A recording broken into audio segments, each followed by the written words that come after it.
So the Old Bristol Historical Society is not so old. It's, of course, founded in 2003 for the express purpose of collecting, preserving, and sharing. Collecting, preserving, and sharing the history of our beloved town of Bristol.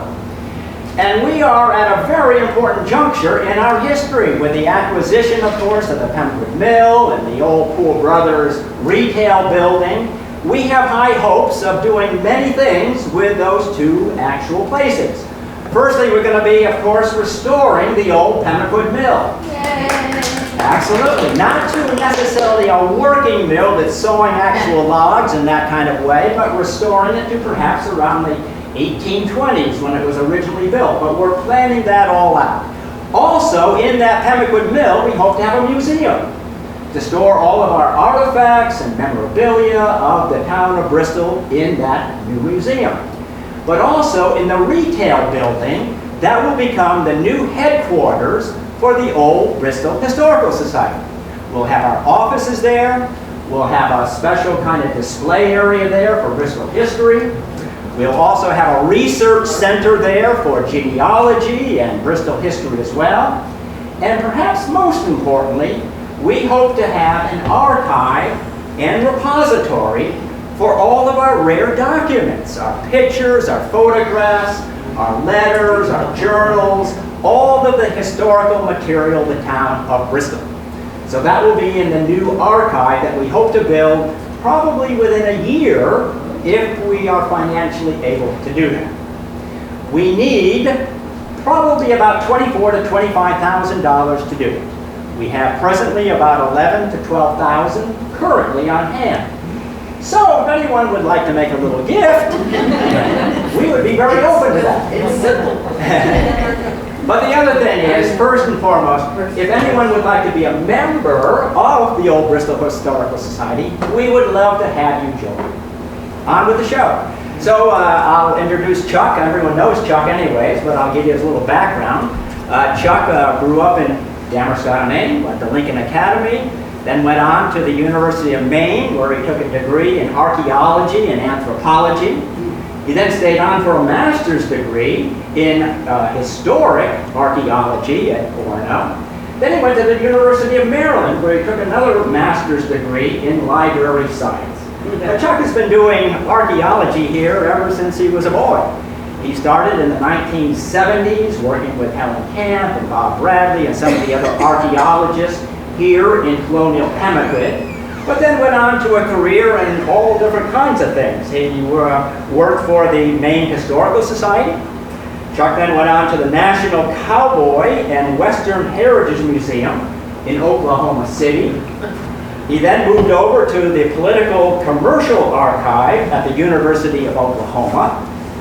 He then worked in Washington, D.C. at the Smithsonian Institution's National Museum of American History, and currently Chuck is now employed as the librarian and archivist at Sabbath Day Lake, Shaker Village in New Gloucester, Maine. So, without further ado, Chuck, thank you so much.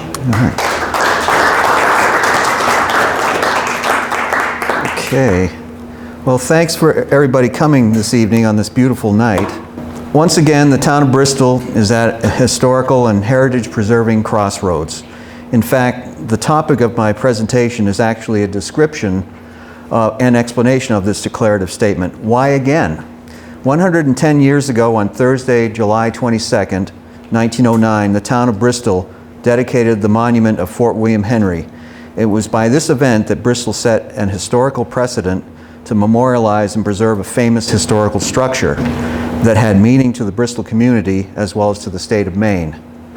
I will show that community-based organizations and individuals provided the foundation and impetus for memorializing the fort. I hope to show parallels between the efforts of these organizations and individuals and the current organizations and individuals that want to preserve and provide access to the mill at Pemaquid Falls, as well as to create a center for the collection and exhibition of artifacts, archives, and images. A Bristol History Center, if you will, under the auspices of the Old Bristol Historical Society.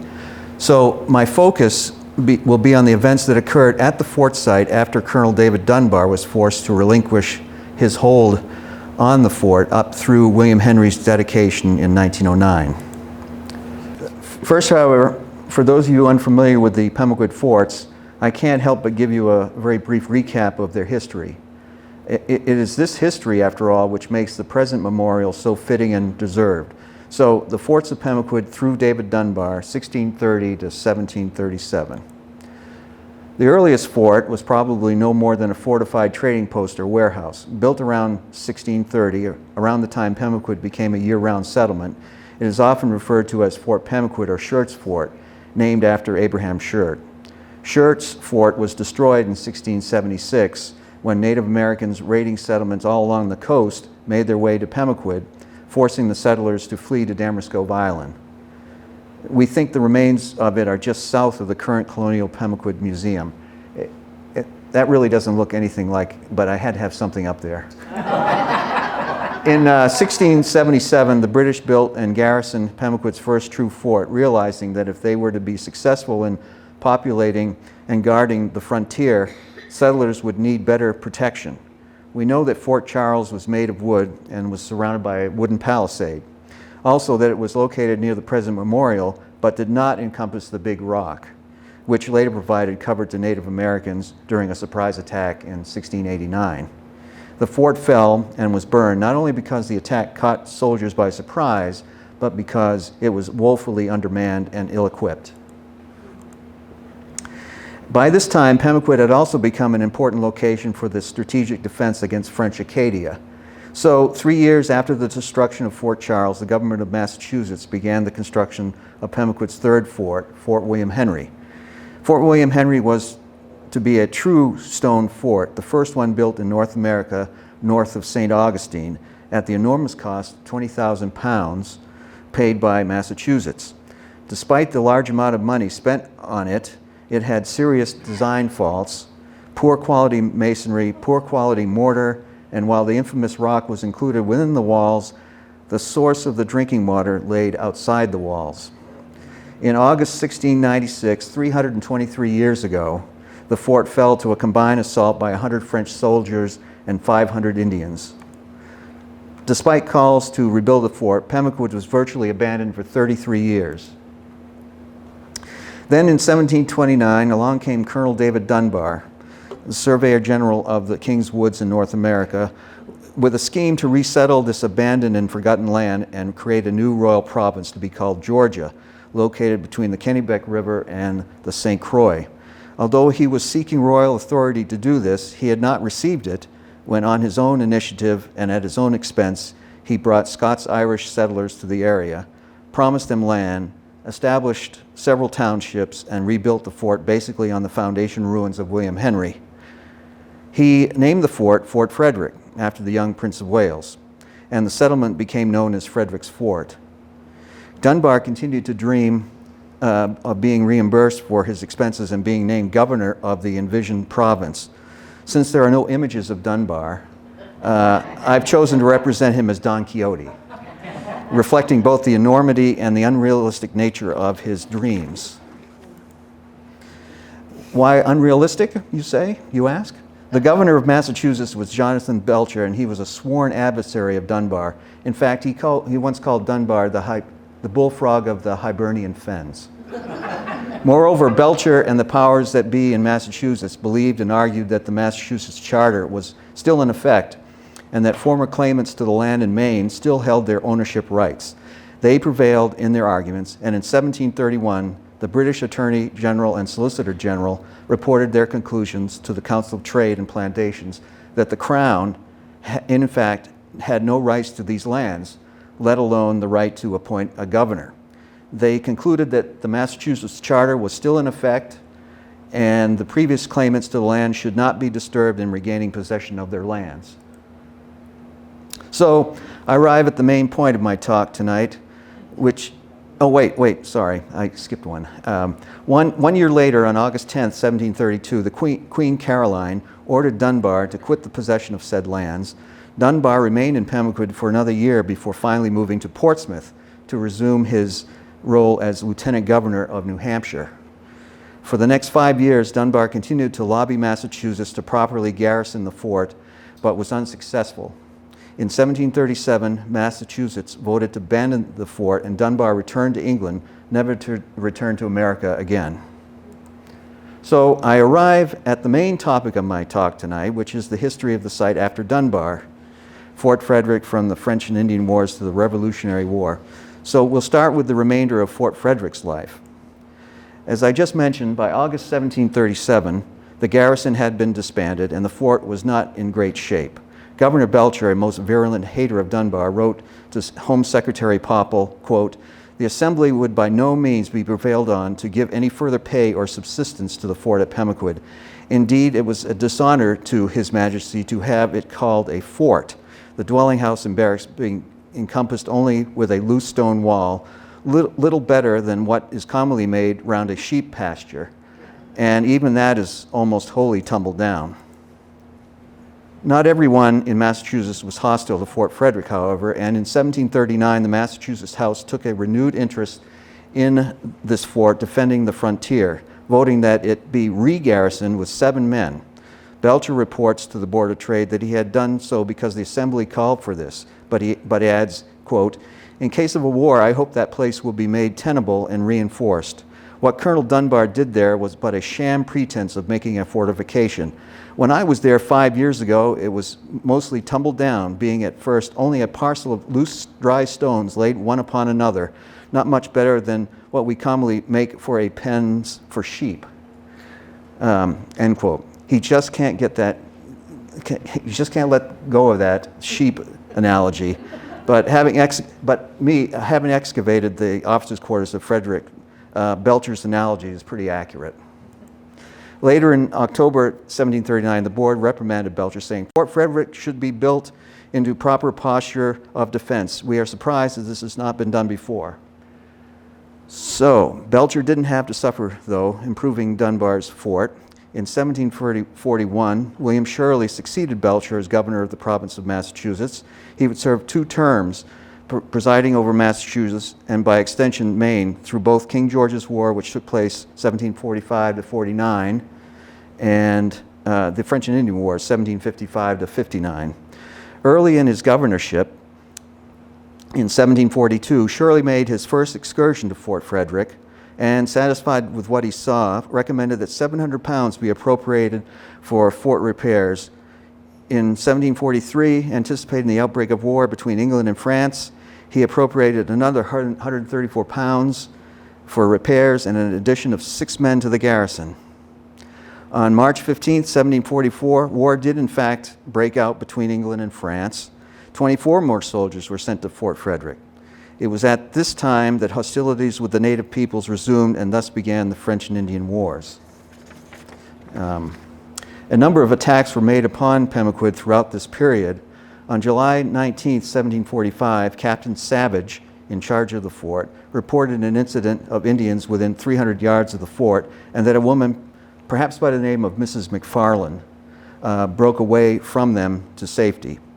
Also in 1745, following the Indian assault on Fort St. George in Thomaston, settlers in Pemaquid were assailed. There were also raids reported at Pemaquid in the spring of 1746. In 1747, there were a series of raids made upon Pemaquid. Quoting from Michael Decker's book on the French and Indian Wars, quote, "On May 22nd, a group of men fishing for alewives was attacked, leaving 14 men dead, including 3 soldiers from Fort Frederick. 4 days later, the fort itself was assailed by more than 100 attackers. The assault, although having no effect on the fort itself, left 10 soldiers dead. On the morning of September 1, the war party, French and Indians, surprised a detachment of soldiers outside the walls of Pemaquid's Fort Frederick. 3 Massachusetts soldiers were killed in the ambush, while 2 more were scalped and left for dead. Having been alerted to the attackers' presence, the fort's garrison easily withstood the 2-hour attack that followed. While the year 1748 was a time of quiet, the military organization was maintained as if on war footing. The Treaty of Aix-la-Chapelle was signed in October 18, 1748. Records show that by the spring of 1749, the garrison at Fort Frederick numbered 24 soldiers. During the 1750s, Fort Frederick became less important for defense, even though the French and Indian War lasted until 1763. The primary reason is that by this time English settlements had begun to extend away from the coast and into the interior where new fortifications were being erected. The fort did continue to be garrisoned, however. In 1751, John North, a captain of the fort and also a surveyor of land, created a map of Bristol and Bremen. I've highlighted some areas here for the different houses that were in existence. George Clark, Patrick Rogers, James Sproul, and also you see in the middle there, I don't have a way to point, but there's the grist mill is mentioned, where the mill is, where the current mill is located. Notice there are no houses shown around Fort Frederick, though according to local historian John Johnston, there were many. By the way, North's father, John, and his family originally came to Pemaquid with the Dunbar settlers in 1731. During the winter of 1755, we know that there were 20 soldiers garrisoned at Fort Frederick. By 1756, and perhaps as early as 1750, Alexander Nichols was in command of the fort and was most likely the fort's last commander. You might notice that Nichols and his wife had an especially large family of 17 children. He was a prodigious follower of his marriage vows, I would say. Nichols was a native of Londonderry, Ireland, who had immigrated to Boston along with his wife and family back in 1721. It's interesting to observe here that Commander Nichols, son of James, eventually settled in Wiscasset and became the patriarch of the Wiscasset branch of Nichols, while another son, Alexander Jr., who had commanded a militia group employed as scouters during the French and Indian War, settled in Pemaquid around 1759 and played an active role in the formation of the town. Alexander Jr. had 3 sons, assuring the continued presence of Nichols in the area. But back to the 1750s. In 1758, under Commander Nichols, the fort was garrisoned with 15 men. Here's a muster roll from August 1758 to September 1759. I'm not going to read them, but you can see for yourself. Later in the year, however, the fort was decommissioned for the final time. Soldiers were removed. Tradition has it that the guns were eventually removed and transported to Boston. Finally, in 1763, the Treaty of Paris ended the 7 Years' War, as it was called in Europe, and the French and Indian War, as it was called here. With the end of hostilities, England began requesting that settlements become officially incorporated, and on June 21st, 1765, Bristol officially became an incorporated town. The first town meeting was held at 39-year-old shipbuilder William Sproul's house in Harrington on December 4th, 1765. The following June, Bristol expanded its northern border and Broad Cove was added to the town. The citizens of Bristol remained governed by Massachusetts and subjects of the king for the next 10 years until tensions between the colonies and England escalated. At a mid-March town meeting in 1775, the townspeople voted to raise 3 militia companies, one in each part of town, i.e. Walpole, Harrington, and Broad Cove, to protect the coast. 1 month later, on April 14, 1775, Thomas Gage, the British commander-in-chief and military governor of Massachusetts, received orders to disarm the local militias, and on April 19th, the shot heard around the world and definitely heard by Bristol was fired in Lexington. Shortly thereafter, on Tuesday, May 2nd, a Bristol town meeting, was held again at the house of 49-year-old William Sproul, in which they voted to tear down the fort. Quoting from Johnston, they, quote, voted to pull down Pemaquid Fort and that next Tuesday, would be May 9th, be appointed for that purpose, end quote. The reason was to prevent the British from taking possession of it. Quote, at the time appointed, many of the citizens repaired to the spot and partially demolished the stone walls, the gates, and other parts made of wood having mostly decayed. The walls, or rather the highest parts of the walls, were simply pushed over, and the small stones of which the walls were made allowed to remain where they fell. Earnest patriots as they were, they evidently felt that they had performed a patriotic service. In response to the outbreak of war, the town also voted to send 33-year-old Thomas Brackett as agent and attorney to the Provincial Congress to represent Bristol and lobby for ammunition and other stores. This was so ordered by the Committee on Safety, which was composed of the following members. You can see that for yourself. With Fort Frederick destroyed, the British focused their attention elsewhere on more populous areas like Falmouth, the present-day Portland, burning that city the following October 1775. But back to Pemaquid. The War of 1812 and the peace that followed, 1776 to the 1860s. Between 1812 and 1815, war broke out again between England and the new United States of America. In 1813, the three militia companies were still maintained. Captain Robert Day commanding Walpole Company, Captain John Sproul of Harrington, and Captain Samuel Yates of Broad Cove, all belonged to the 2nd Regiment, 2nd Brigade, 11th Division of the Massachusetts Militia. On September 4th and 5th, 1813, Sproul and his company were present at the fort grounds and acting as volunteers when the British brig, the HMS Boxer, sailed into Pemaquid Harbor. The Boxer had spied a schooner showing the Swedish flag anchored in the harbor. It was a schooner commanded by Bristol resident Captain Thomas Child, who had put the craft under the neutral flag of Sweden. Quoting at length from Johnston, Saturday afternoon, September 4th, the Boxer came in and anchored near John's Island, and the next morning sent a flag of truce up to the harbor, requesting permission to board the foreign ship.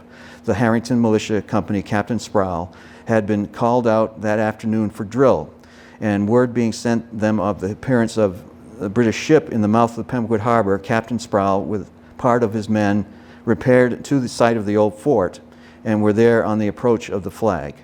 Captain Sproul, after consultation, thought proper to grant the request, and the British officer proceeded to board the schooner. Soon signals were made from the Boxer, and the boat made haste to return. And in a very little time, the big ship, as she appeared to the people on the shore, with all sails set, was heading out to sea. The next day, September 5th, this majestic ship battled and was defeated by the Enterprise off Pemaquid Point. After that, the only remarkable event that occurred at the fort was on June 29, 1814, an extremely foggy day, and I'm quoting from Michael Decker again. Michael Decker described that some of Sproul's men at the fort, quote, could readily detect the sound of oars of boats making their way carefully up towards the harbor. They could not be seen. Both sides fired, guided only by the sound, and the British retreated. In December 1814, the Treaty of Ghent ended the war, and on February 27, 1815, the town of Bristol proclaimed March 2nd, 1815, a day of celebration for the end of the war. This original handwritten proclamation shown here can be found in the Society's archives. After the end of the War of 1812, the idea of Maine separating from Massachusetts began to gain momentum. For a variety of reasons, mostly economic, the people of Bristol were at first opposed to this. In May 1816, the townspeople voted no to separation from Massachusetts. In September 1816, they again voted no.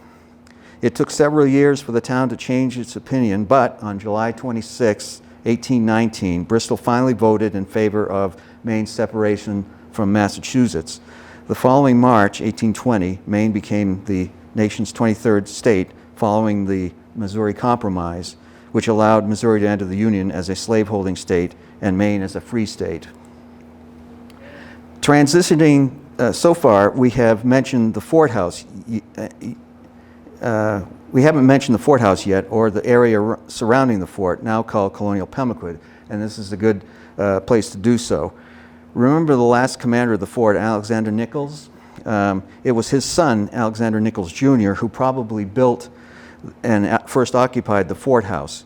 He then bequeathed it to his youngest son, John Nichols, and heirs, and in his will, probated in 1799, assigns to them, quote, my mansion house, barn, buildings, and tenements, situate lying and being at Pemaquid Old Fort.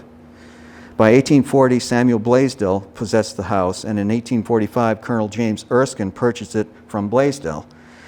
Erskine sold it to James Partridge, who began occupying it in 1847 when the peninsula became farmland. The house remained in the Partridge family until it was purchased by the state in 1976. So, with the end of hostilities at Pemaquid and the subsequent development of farming on the site, the previous forts and the early settlement at Pemaquid began to be forgotten. Luckily, however, during the 1840s through the 1860s, a renewed interest in history started happening. Visitors to the place began to observe and record numerous cellar holes and stone pavings. And they observed the children workers on the Partridge farm plowing up stones and revealing pavings. The history of the colonial period at Pemaquid, now just a hazy memory, was soon to be rediscovered. And then we get to the first two field days of the Maine Historical Society, 1869 and 1871. In February 1869, a special meeting of the Maine Historical Society was held in Augusta, during which Pemaquid was discussed. Following the meeting, on the motion of 62-year-old Reverend Dr. Leonard Woods, a past president of Bowdoin College, a committee was appointed to examine and report upon the remains of the ancient fortification and other indications of the original settlement there. Among the members of this committee were Leonard Woods, who made the motion, 40-year-old Honorable Edward Bourne, president of the society and chairman of the committee, 67-year-old Honorable James Ware Bradbury of Augusta, vice president of the society and a Bowdoin graduate, 65-year-old Reverend Dr. Edward Ballard, secretary of the Maine Historical Society, also a Bowdoin graduate, 55-year-old Wiscasset lawyer Rufus King Sewell, 61-year-old Portland lawyer John Alfred Poor of Grand Trunk Railway fame, C.J. Oilman, and two others named Bailey and Dyke were part of the committee. August 25th and 26th, 1869 were the days chosen for the investigation. Meanwhile, a correspondence began with some of the citizens of Bristol, prompting them to form a local committee to give a welcome to the representatives of the society, provide for their hospitable entertainment, and aid them in all suitable ways to accomplish the object of their inquiries. The Citizens Committee was composed of, as you can see, these people. And I think I mentioned that they're from all walks of life, all professions. Good cross-section. This committee prepared for the meeting by uncovering some of the ruins for better views and erecting a speaker stand or platform. A large delegation from the society, many of them with their wives, arrived the evening of the 25th and were lodged among the inhabitants. They had spent the previous afternoon, August 25th, in examining the oyster shell deposits and other ruins at Damariscotta. They also examined the ancient mill race with its side cuts at the village of Pemaquid Falls. On the following morning, more society members arrived, quoting Johnston, and this is pretty cool. Quote, "Early in the morning, the people began to assemble from every direction, some coming in boats, but more on foot and by carriages, and lastly, 2 carts drawn by oxen, in the manner often practiced at agricultural fairs. The fort's foundations were evident, with traces of the bastion at the northeast corner, as well as the round tower that enclosed the infamous rock," end quote. At 11 o'clock, the bell rang, summoned all to the stand, where were seated the delegation of the Historical Society, the Committee of Arrangements, and others to listen to the expected addresses. The first to speak was 38-year-old Methodist clergyman Leonard H. Bean of Bristol, who offered an opening prayer. 63-year-old Bowdoin graduate John Johnston, and our local historian, made the welcoming address and gave a succinct history. Maine Historical Society President and Committee Chair Edward Bourne expressed thanks to all and explained their purpose in visiting Pemaquid. The poem Jamestown of Pemaquid was read by a 36-year-old authoress, Mrs. Maria W. Hackleton, which added a, quote, "new charm to the already inspiring incidents of the day," end quote. Dr. Leonard Woods then addressed the gathering, attempting to make the case that the settlement here predated the year 1620. But things were just getting started. The Honorable James Ware Bradbury talked about the struggles by 3 nations, English, French, and Portuguese, for possession of the territory. Quote, neither of the last two succeeded, as history showed that they were not as good as good for colonization as the Anglo-Saxon race. 55-year-old Bowdoin's president Samuel Harris and 71-year-old Professor Alpheus Packard of Bowdoin College addressed the crowd. Other addresses were by Dr. Edward Ballard, 55-year-old Bowdoin graduate Albert Gorham Tenney, owner and editor of the Brunswick Telegraph, 44-year-old Edward Henry Elwell, editor of the Portland Transcript, 61-year-old Portland lawyer John Alfred Poor of Grand Trunk Railway fame, and 55-year-old Wiscasset lawyer Rufus King Sewell. Has anyone noticed a pattern here? The Bowdoin connection, which I will refer here on out as the Bowdoin Mafia. It was apparently a nice day for the outing, but rather windy and not ideal for the long morning of addresses. Quoting Johnston, a strong northwest wind prevailed at the time, and of necessity prevented many of the vast audience from hearing the speakers distinctly. But the novel occasion was well enjoyed in spite of all disadvantages. The exercises at the stand being closed, the invited guests with many of the citizens took boats across the harbor and partook of an excellent dinner at the house of Mr. Charles P. Tibbets. As a follow-up, Secretary Edward Ballard said the explorations were now finished as far as the allotted time would allow. A subcommittee was appointed to continue the examinations in portions not yet thoroughly searched and to report to the Secretary of the Society. Before the setting of the sun, the daily stillness came again around the solitary farmhouse on Fort Hill, and the hundreds of the gathered company took their homeward way, with pleasant recollections of the day of historic research among the remains of ancient Pemaquid. There was now a strong northwest wind of inspiration in the air to create a monument. 2 years later, on August 25, 1871, a second field day of the Maine Historical Society took place at Pemaquid. After an address of welcome by 54-year-old Bowdoin grad and Newcastle lawyer Ephraim Wilder Farley, in which he called attention to the proposed monument to be erected here, he concluded by saying, "Maine has not had justice done to her historic importance."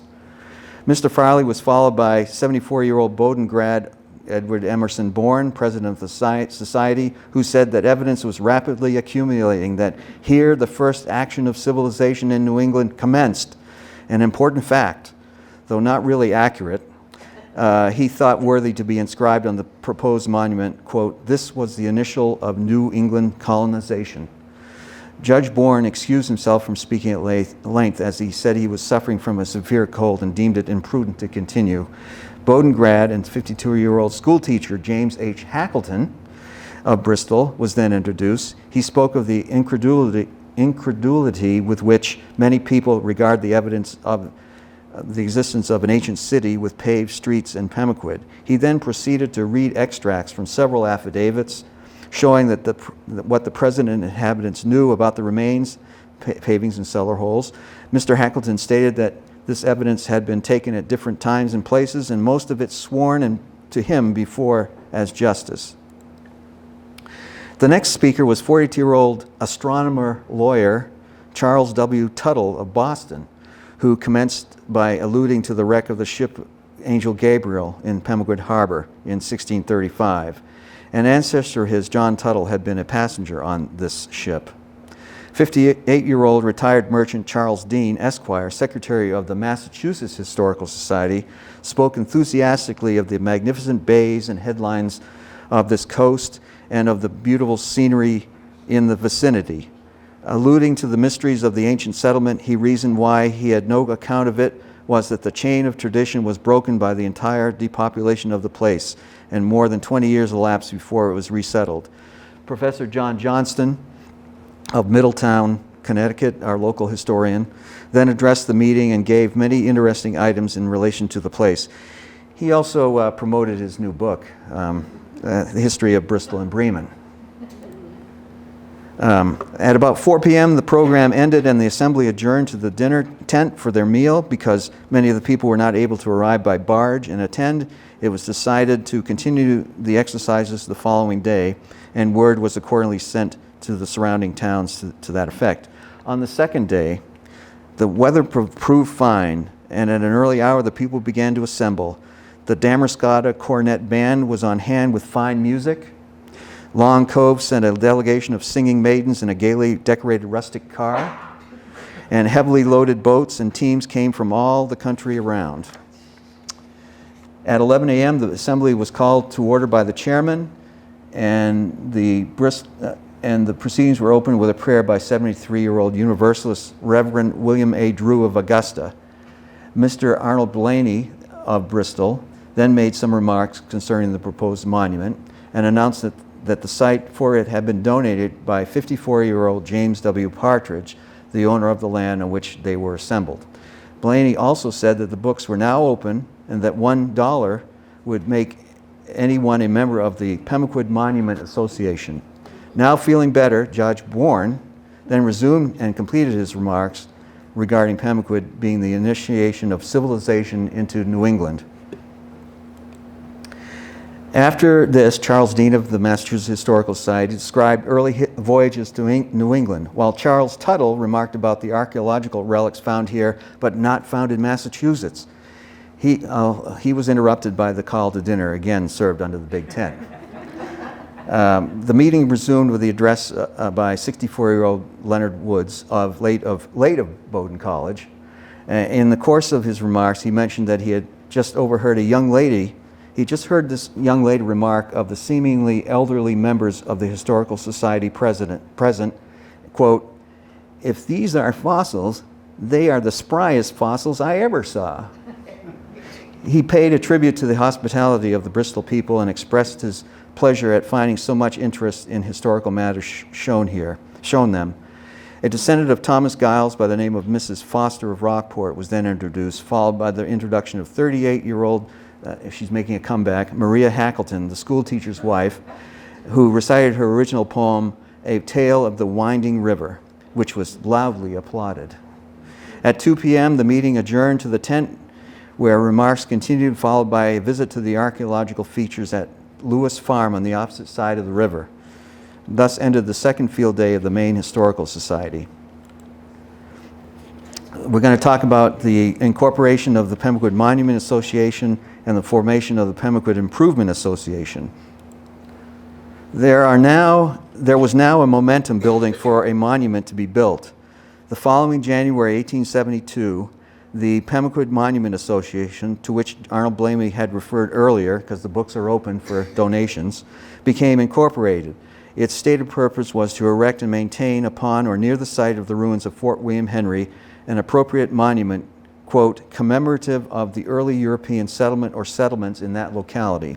The founding members were, and you can see their trades, it's quite a cross-section of livelihoods across Bristol.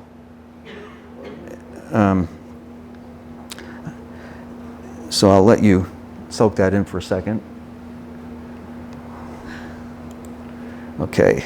The first version of the bylaws listed the following officers: Ephraim Farley as president, Owen St. Clair O'Brien as secretary, and the vice presidents Arnold Blaney, James Irvie, Hackleton, and Rufus King Sewell. The treasurer, David Chamberlain. Progress was slow.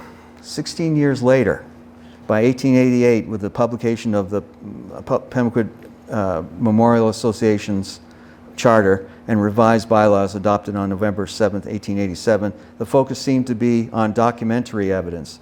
The officers listed in 1888 were, and you can see there for yourself, by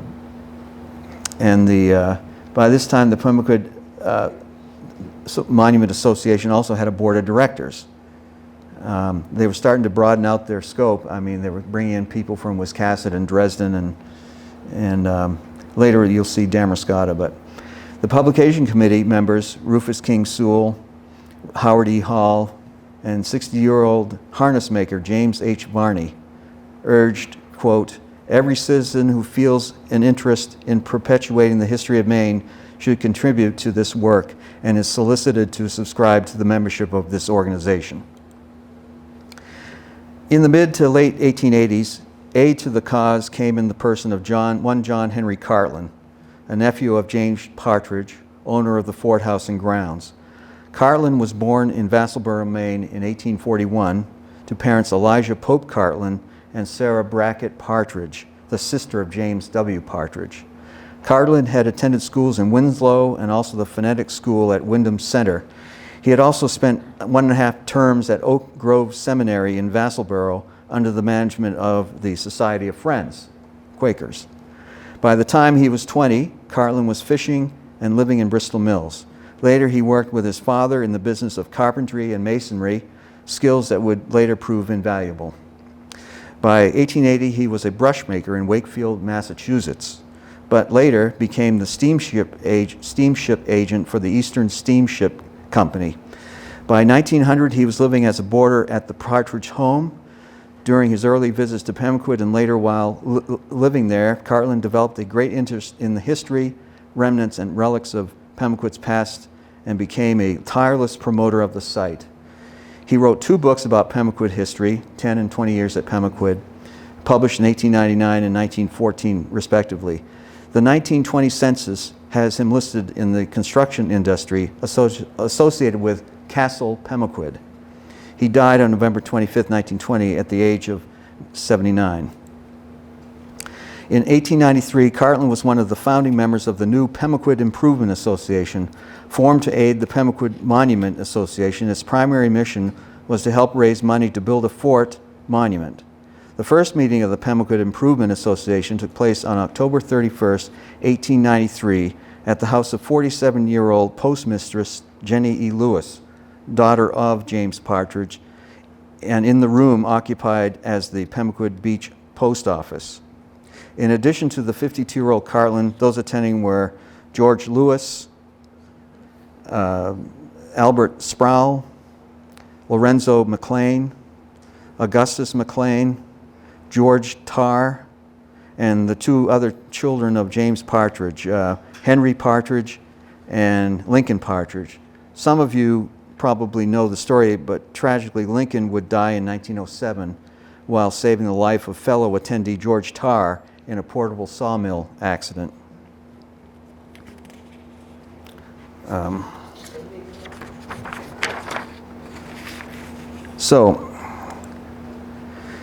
In the association's first report, published in the January 11, 1894 Pemaquid Messenger and reproduced here in Cartland's 10 Years at Pemaquid, he gives an idea of the huge interest and support shown by the local Bristol citizens to unearth and preserve the history of Pemaquid, and moreover to build a monument. Cartland lists the names of those who paid $1 or more for the project, quote, to unearth, preserve, and restore the ancient landmarks of note at this place. Cartland observed, quote, that I have found the people of Bristol thus far more interested than I expected to. Many who have not felt able to spare the money this winter promised to help the movement along in the spring, some with money and others with labor. I should say that $1 in 1893 was worth $28 now, and $5 is worth $142. And of course, $35 was worth nearly $1,000. Notice too, at the end of the tally, you'll see that the notation of 10-cent cards sold, which Cartland sold by going door to door in the winter of 1893. $20.10 would mean that 201 townspeople, in addition to the larger donors named, contributed what they could to the effort. Let's see. Whoops. So here's some more of that. I pointed out the higher tallies there. John N. Drummond was a big contributor to the project, and in terms of money and labor. And the money didn't just come from Bristol. Communities from all over Maine and even from Massachusetts contributed. 1894, the third field day of the Maine Historical Society. I think it was just a chance for them to get out of the office, you know. On Thursday, September 6, 1894, the Maine Historical Society held its third field day during its annual excursion upon invitation of the Lincoln County Historical Society. Quoting from a couple of sources, The morning train from Portland brought a large number of members of the society with friends from York and Cumberland counties, and additions to the party were made at Wiscasset and Newcastle. At Newcastle, they were greeted by a 47-year-old capitalist and shipping magnate from Newcastle, John Murray Glidden. And I noticed in the lower left there is the Newcastle Public House, which was the headquarters for Glidden and his shipping office. At that time, Glidden was president of the Lincoln County Historical Society, along with a Mr. Williamson. Rufus King Sewell was there, 36-year-old Dresden banker William David Patterson, and a Mr. Sawyer and other friends. In Newcastle, carriages were in waiting, and soon after 10 o'clock, the long procession started for Pemaquid via Damerscotta and Bristol Mills. A visit was made to the old Walpole Church. After a ride of 15 miles, the party reached Pemaquid at about noon. At the Jamestown Hotel, a most excellent dinner was provided by the Lincoln County Historical Society. Still quoting those sources, after dinner, an opportunity was given for inspecting the old ruins, which are now the property of the Pemaquid Monument Association. They also inspected Mr. Cartland's collection of relics, which had been found in the immediate neighborhood. Much work has been done by way of excavations to show the method of construction. At the old fort, a platform had been built on the top of the great rock in the center of the corner bastion. This is an actual picture from that time. That's not made up. The only thing I made up was Don Quixote, and everything else is legit. So here, Lincoln County Historical Society President John Glidden, in a brief speech, introduced 63-year-old businessman and historian President James Finney Baxter of the State Society. Mr. Baxter thanked the Lincoln County Historical Society for its hospitality. He read a letter from 92-year-old former Maine U.S. Senator Honorable James Ware Bradbury of Augusta, regretting his absence on the occasion. As well, letters from 82-year-old antiquary historical writer William Blake Trask and 79-year-old librarian of the New England Historic Genealogical Society, John Ward Dean, were read, expressing their great interest in the occasion and regretting their inability to be present. Then 80-year-old Rufus King Sewell, he's there from the beginning. He was, at that time, Pemaquid Monument Association secretary, spoke earnestly on the importance of erecting a monument on this site of the ancient settlement and fortress, and gave many details concerning the paved streets which had been uncovered. 75-year-old Henry Ingalls presented the following resolution, which was adopted. Quote, that it is the sense of this meeting, it is desirable and proper that each of the societies here represented should appoint a committee to present a petition to the next legislature for a modest appropriation of money to aid the PMA in the construction of a suitable monument at Pemaquid on the site of the old forts at that place. Said money to be expended under the direction of the governor and council or in such other way as the legislature may prescribe.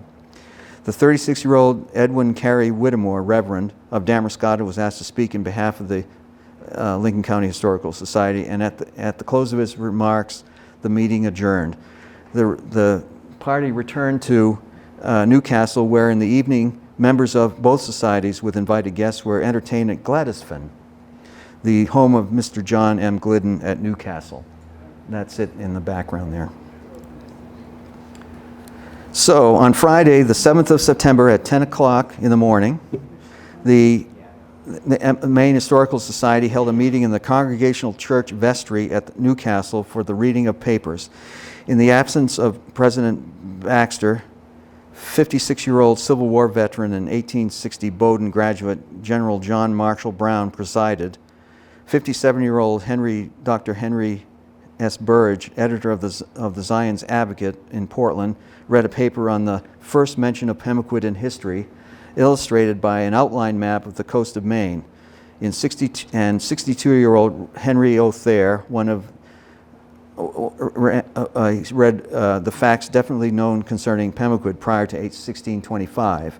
These papers brought out discussions of interest concerning the early history and importance of the Pemaquid settlements. 40-year-old historian Charles Edward Banks read extracts from copies of important documents concerning Colonel David Dunbar, that's Sancho Panza in the back there, and his administration at Pemaquid, which are contributed by Mr. Baxter. It was voted that the Standing Committee appoint a committee to cooperate with Lincoln County Historical in asking for an appropriation from the legislature for a monument at Pemaquid, and also voted that the thanks of the society are hereby tendered to the officers and members of the LCH for the generous hospitality shown to the members of the Maine Historical Society and their invited guests on the occasion of their field day excursion of September 1894, now successfully brought to a close. So here we have the first request for the state to become involved in the historic Pemaquid site, and the ambulance is coming. The state receives title to the land within the limits of the fort, 1900. The Pemaquid Monument Association was in favor of the state's involvement. In 1899, both the House and the Senate resolved to cooperate with the Pemaquid Monument Association and accept title to Fort William Henry and adjacent lands. 1 year later, in 1900, title to the land within the limits of the fort was in fact turned over to the state. I put up the map here. This is a copy of the original Romer map, but in 1699, Governor Dudley at the time wanted to recreate a new fort there where William Henry was, and this is a copy redrawn in 1900 at the request of James P. Baxter, and it was drawn by a 31-year-old Bliss Business College penmanship instructor, Edward J. Plantier of Bath. Just for kicks, I just threw that in there. And also, you see, that's the profile of the remains of William Henry at the time in 1699 when this map was originally drawn. Mainers petitioned the state to build a memorial. Now the state was in possession of the site. Petitions began to be circulated, requesting that the state finance the building of a monument there. In what would be the first of many such petitions, on January 10th, 1901, the Lincoln County Historical Society submitted a petition, as well as 63-year-old Bristol merchant Joseph Austin Chamberlain, who had gathered the signatures of 58 other Bristol citizens. The 27-year-old Bristol representative from Round Pond, Frank Astor Thompson, referred the petition to the Committee on Financial Affairs. On December 13th, 1902, the commissioners in charge of the remains of the ancient fortifications at Pemaquid, that's their working title, partly in reaction to a memorial submitted by Rufus King Sewell and members of the Lincoln County Historical Society, reported to Governor John Fremont Hill their recommendations regarding the ruins. The commissioners, the original commissioners, John Marshall Brown, Joshua Chamberlain, and John Murray Glidden, before that, Fessenden was a member of that group, and Chamberlain took over from him. These commissioners gave kudos to the work of the Pemaquid Monument Association, John Henry Cartland, and to the work and generous financial support of John N. Drummond, past president of the Wabash Railroad. Of Drummond, the commissioners specifically write, quote, "With the approval of your commission, he has since, at every considerable expense, uncovered from the heaps of ruins the entire wall of the fort, disclosing the original foundations of Fort William Henry, which are found to agree very nearly with those shown in the plan submitted herewith. What is of even more interest, he has rebuilt upon the foundations before disclosed and from the original materials lying around and above the entire front wall facing the sea, carrying this to a height within 2 feet of the original portholes. A temporary building has been thrown up here for the preservation not only of valuable relics discovered, but of very materials of the tower itself. Access to this is now guarded and regulated by Mr. Cartland, who has continued in his immediate charge, and his services of great value to the furtherance of our object." The commissioners recommended, quote, to raise upon the old foundations now disclosed and around the whole extent of the fort a wall of stone from the ruins at hand to the level perhaps of recently raised front wall, but at least sufficient to mark and protect the original enclosure. They also wanted to rebuild the walls of the castle around the rock of Pemaquid. This would afford a room for the preservation and exhibition of many curious and valuable relics from time to time gathered, as well as the relevant and authenticated papers, plans, pictures, and portraits already collected and in charge of the local custodian. This kind of sounds familiar. As you know, the archive never materialized, but the vision is especially interesting in light of OBHS's goal to finally build an archival storage here in Bristol. Lastly, the commissioners requested, in light of the fact that no funding was provided by state, that the state make an appropriation sufficient properly to preserve and care for these valuable memorials, which amount, in our judgment, should not be less than $2,500. On January 22nd, 1903, the Secretary of State transmitted this report to the Committee on Public Buildings and Grounds. Anticipating the delivery of this report to the committee, Governor Hill had already addressed the House of Representatives 2 weeks earlier, forewarning that the commissioners would be asking for money for the preservation and restoration of the fort at Pemaquid. A week later, on January 14, 1903, petitions signed by citizens from the various towns also asking that money be appropriated began coming in and were referred to the Committee on Public Buildings and Grounds. There's the first of a series of petitions from Wiscasset, Boothbay. On January 15th, more petitions coming in. And that first batch is all from Bristol. And then, of course, we have people from Boothbay, Damascotta, Newcastle, Nobleboro, Jefferson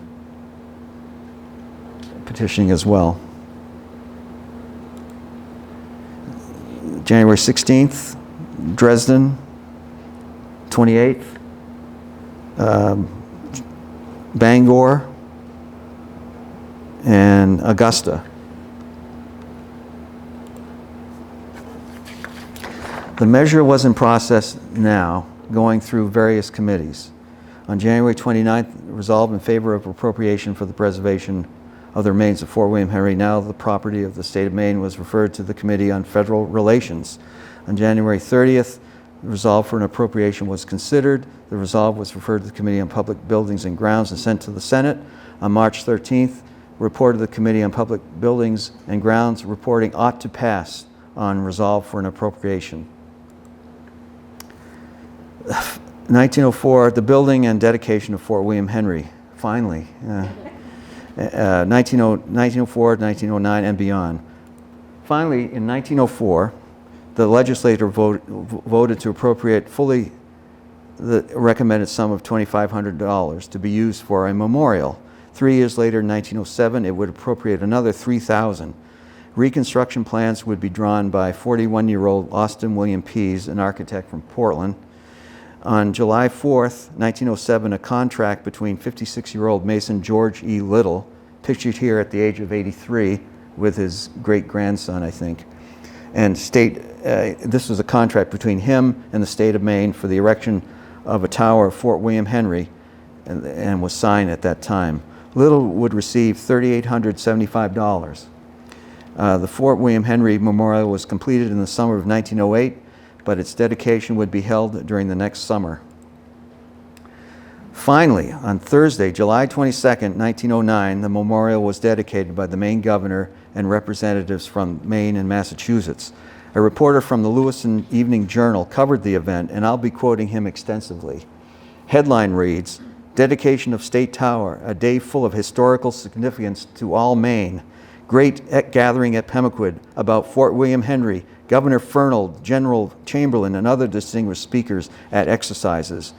Then he goes on and says, this is really cool.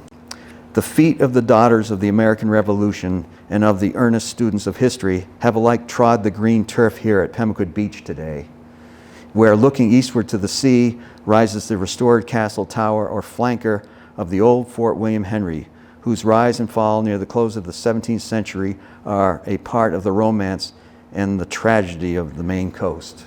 This is an actual photograph from that talk, and I'll be using, there's 3 of them, and I'll be showing close-ups. There's a section of the close-up. Those are some of the speakers waiting to go onto the stage that are standing there. And then you'll see that the fort relics of Pemaquid to the right there of the tower, that's Cartland's little domain. And anyway, see, everybody's having fun there. Okay, now, quoting from the article again, dull weather did not hinder the progress nor mar the program of the great celebration. The place was thronged with teams, and it seemed like an old-fashioned country fair day. The speeches were timely, eloquent, and interesting, and naught was lacking to make the day a huge success.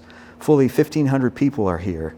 They came by steamboat, by automobile, in yachts, and by wagons from all over the surrounding country, and included many summer guests who are here in town of Bristol and in the surrounding towns of Wiscasset, Waldoboro, and from Boothbay Harbor and the islands thereof.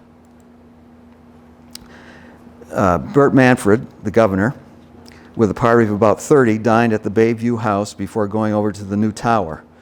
Among the guests were Commissioners William Davis Patterson, Frank Barrett Nichols, Frederick Odell Conant, Mrs. Anna Fernald, the wife, ex-Governor Joshua Chamberlain, Reverend John D. Cutler of Pawtucket, Rhode Island, Bowdoin Professor Henry Leland Chapman of Brunswick, the architect himself, Austin William Pease, and 75-year-old Civil War veteran General Stephen Hart Manning of Lewiston. The fine address of Honorable James Baxter Portman was read by Frederick Conant. A tablet bears the following inscription, and that's as you go up to the stairs of the tower. It's right, you can't miss it, it's right on the left there. And I'll not read all that, but you can kind of make it out. Anyway, so the program opened at 2:30, giving ample time for the arrival of all guests. Governor Fernald gave the keynote address with rousing ovation, and that's Fernald, and that's him speaking actually at the podium there. He says, "I have therefore only this message to bring you today. You are here to do a service to the founding of a memorial to an early people. It is this. It becomes the duty of the state, in my opinion, to encourage such work as this. There should never be any question of its practical value. Every memorial like this becomes an inspiration to the generations that follow. Every memorial counts for the higher culture of the state. Every memorial helps to consecrate Maine into historic ground. Out of these memorials comes a new devotion to freedom. Out of them comes the dedication of a state to the constitutional basis of its life as a commonwealth, founded on the right of the individual in society or out of society." Uh-oh. And there's a close-up of that section. That's him. And he says, "If there is one thing that has come to me since I have been standing here today on this majestic spot, it is the thought that to the men who hewed our state out of the wilderness, liberty must have been as the very breath of life to the nostrils." In closing, Fernald quotes Samoset when he welcomed the Pilgrims, "Welcome English." And then he says, "May I borrow from him and again lay myself in debt to Pemaquid by imitating those words and saying to you, welcome friends to this historic spot." Next up was 81-year-old Joshua Chamberlain, that grand old man of Maine, whose war record is one of the glories of the state, dignified the day by his presence and gave a most scholarly address. And it truly was scholarly, and it went on for, so I'm just going to quote toward the end. Believe me, you don't want to. Finally, he says, "This restored structure we consecrate is not merely to aid the memory, to keep alive the images of a dying dream. It is a declaration of what we are and own, and of what is owed to us in the account of history. It speaks the resolution to hold in honor the story of tragic ground and brave spirits who essayed to redeem the predestined holding and human service these beautiful shores before time, waste, and savage. It will stand as the token and pledge of loyal recognition of the immortal ideals of great manhood and of the ever unfolding purpose which overrules human will and guides human history. Speaking next was 47-year-old Henry Robert Luce of Somerville, Mass., son of Lewiston, Maine. And I'm just going to quote one thing he said. "But this monument is something far more than a symbol of the conflict of arms. It is a monument to the triumph of civilization over barbarism, yes, even the triumph of man over nature." 61-year-old 61-year-old rector of St. Andrew's Church in Newcastle, Reverend Charles F. Lee, gave the historical address of the day, giving the story of the old fort and of Pemaquid more broadly. There were other speakers, but their addresses were too late to include in the article. So there you have it. To this day, Fort William Henry stands pretty much just as it stood when it was dedicated in 1909. In 1940, the Pemaquid chapter of the Daughters of American Revolution placed an historic marker dedicated to Cartland on the tower. You've probably noticed it. I know I have. That's me there, you know. Okay, in case you didn't. With the bride? Yeah, the bride. And me. So in the summer of 1965, Helen Camp asked permission from Gordon Van Buskirk to do a little digging on the property he owned near the fort and had plans to develop. Her digging led to the discovery, or I should say rediscovery, and excavation of the 17th century colonial Pemaquid village. On December 2nd, 1969, it was listed on the National Register of Historic Places as Pemaquid Restoration and Museum. In 1976, the state of Maine purchased the fort house from Doris Partridge, descendant of James W. Partridge. Oh. Yeah. During the years 1974 to 79, the officers' quarters of William Henry and Frederick were excavated and its walls dismantled and stabilized. There's some digging there on the left. Ray Johnson, Rick Olson, and I think that's me there. And then we tearing the walls apart for the officers' quarters of Frederick. That's what's going on there. Bob Bradley and a couple other people. On April 12, 1993, Pemaquid was designated a National Historic Landmark as Pemaquid Archaeological Site. And this is the last slide. In closing, what was a small thing, just some ruins in someone's backyard, became a big thing in the state and arguably in the country. We have just witnessed from history how individuals, communities, and organizations supported by the government can affect monumental outcomes, figuratively and literally.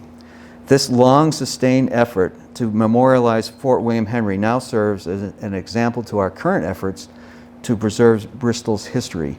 Right now, the Old Bristol Historical Society and the community of Bristol have the opportunity to preserve and memorialize the Pemaquid Mill and to finally build that historical archive that state commissioners envisioned in 1902. Everything is history, the past is prologue, and like our forebears, it's up to us to remember it, preserve it, and learn from it. I leave you with the words of John Henry Cartland. Within its walls should be a library where the scattered records of its history might be gathered and preserved, studied and enjoyed by the children of our old Commonwealth and others interested. That's it.